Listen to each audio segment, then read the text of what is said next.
প্রথমত আসলে রাজনীতিতে এসেছি ছাত্র রাজনীতি করে।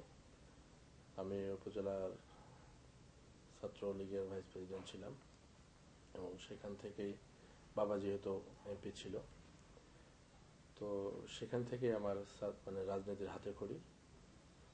ছাত্রলীগ করতে করতে আসলে দল তথা দেশের এবং অঞ্চলের মানুষের টানে, বাবার অক্লান্ত পরিশ্রম এবং তার যে জনগণের প্রতি দায়িত্ববোধ এবং ভালোবাসা এবং মানুষ পাগল যে মানুষ আমরা দেখেছি।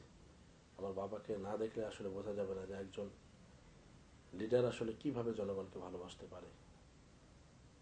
তার অকাল মৃত্যুতেই আমার পরিবার এবং আমার এলাকার মানুষজন সেই ছাত্রলীগের সেই ছেলেটিকে, তারা প্রথমত উপজেলা চেয়ারম্যান এবং পরবর্তীতে আজকের এই অবস্থানে তারা নিয়ে আসেন।